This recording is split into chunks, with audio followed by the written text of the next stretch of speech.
Welcome to food awesome. இன்றைக்கி நம்ம என்ன செய்ய போகிறோம்னா, ஹோட்டல்லாம் செய்யக்கூடிய நமக்கு ப்ரான் மசாலா நம்மளுக்கு செய்ய போகிறோம். அதே சுவையில் நமக்கு வீட்டிலே நம்ம தயார் பண்ணலாம்.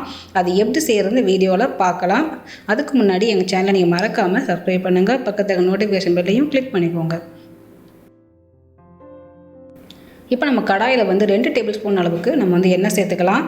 எண்ணெய் நல்லா காஞ்சதுக்கப்புறமா பட்டை ஒரு சின்ன பீஸ் நம்ம சேர்த்துக்கலாம். கிராம்பு ஒரு 3 பீஸ் அளவுக்கு நம்ம சேர்த்துக்கலாம். கடல் பாசி ஒரு சின்ன பீஸாக நம்ம ஒன்று சேர்த்துக்கலாம்.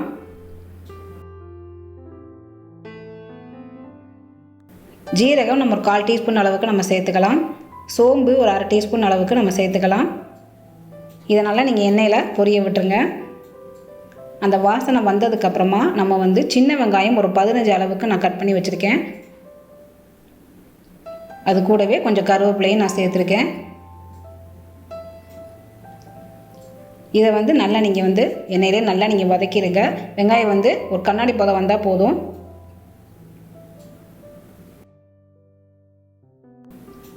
இந்த மாதிரி நம்ம நல்லா வதக்கி எடுத்துக்கலாம்.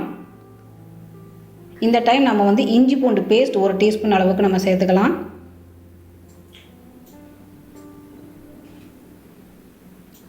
இதில் சின்ன வெங்காயம் சேர்த்திங்கன்னா ரொம்ப அருமையாக இருக்கும், டேஸ்ட்டாகவும் இருக்கும்.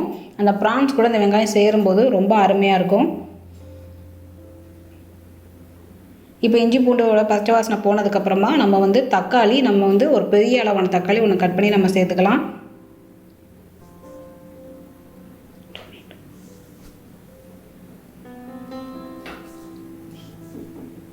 இப்போ தக்காளி நல்லா வதங்கினதுக்காக நம்ம ஒரு 1/2 டீஸ்பூன் அளவுக்கு நம்ம உப்பு சேர்த்துக்கலாம்.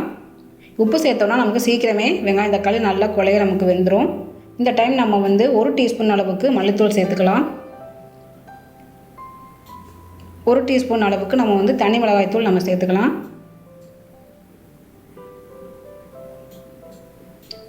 இப்போ இந்த தக்காளி வெங்காயம் நல்லா வதங்கணும். இந்த டைம் நம்ம ப்ரான்ஸை நல்லா க்ளீன் பண்ணி ஒரு 250 கிராம்ஸ் அளவுக்கு நான் எடுத்திருக்கேன். அதை நடுவில் கட் பண்ணி அதோட நரம்பெல்லாம் எடுத்துருங்க. அது உடம்புக்கு நல்லதில்லை. ஸோ இப்போ நம்ம ப்ரான்ஸ் நல்லா க்ளீன் பண்ணி இதில் ஆட் பண்ணிட்டோம். இப்போ நல்லா அந்த மசாலா கூடவே நல்லா நீங்கள் வதக்குங்க. இதில் தண்ணி எதுவும் நம்ம சேர்க்க வேண்டாம். அப்படியே நம்ம மூடி வச்சிடலாம். ஒரு 5 நிமிஷம் அப்படியே நம்ம சிம்மில் வச்சுட்டோம்னா நல்லா நமக்கு ப்ரான்ஸ் நமக்கு நல்லா வெந்துடும். அதுலேருந்து நேச்சுரலான தண்ணி ரிலீஸ் ஆகும். இந்த மசாலா பச்சை வாசலாம் போய் நல்லா அந்த ப்ரான்ஸ் கூட அந்த மசாலா நல்லா மிங்கிளாகி நல்லா உங்களுக்கு ஒரு வாசனை கொடுக்கும். இப்போ நமக்கு ப்ரான்ஸ் சீக்கிரமே நமக்கு வெந்துடும். அதனால் நல்லா சுருண்டு நல்லா வெந்துருச்சு. இந்த டைம் நம்ம தேங்காய் பேஸ்ட் நம்ம சேர்த்துக்கலாம். இந்த தேங்காய் பேஸ்ட்டில் என்னென்ன ஆட் பண்ணியிருக்கோன்னா 2 டேபிள் ஸ்பூன் அளவுக்கு தேங்காயும் 1/4 டீஸ்பூன் அளவுக்கு சோம்பும் ஒரு 5 பீஸ் அளவுக்கு நான் முந்திரி பருப்பு போட்டு நல்லா அரைச்சி வச்சுருக்கேன்.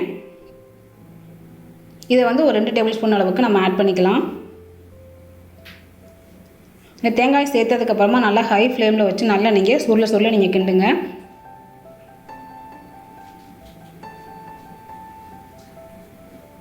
நீங்கள் நல்லா ஹை ஃப்ளேமில் வச்சு நல்லா நீங்கள் சுருள கிண்டும் போது நல்லா உங்களுக்கு டேஸ்ட்டாக இருக்கும். இப்போ பாருங்கள் நல்லா தேங்காயெல்லாம் நல்லா தண்ணியெலாம் வற்றி நல்லா மசாலாலாம் நல்லா ப்ரான்ஸோட நல்லா மிங்கிளாகி சூப்பராக நமக்கு ரெடி ஆகிருக்கு. இப்போ கடைசியாக கொஞ்சமாக நம்ம மிளகுத்தூள் சேர்த்துக்கலாம்.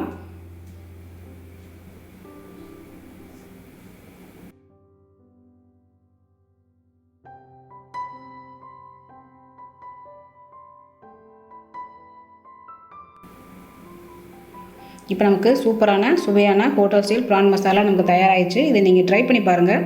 செஞ்சு பார்த்துட்டு எனக்கு கமெண்ட் பண்ணுங்கள். இந்த வீடியோ பிடிச்சிருந்ததுன்னா உங்கள் ஃப்ரெண்ட்ஸுக்கு நீங்கள் ஷேர் பண்ணுங்கள், லைக் பண்ணுங்கள்.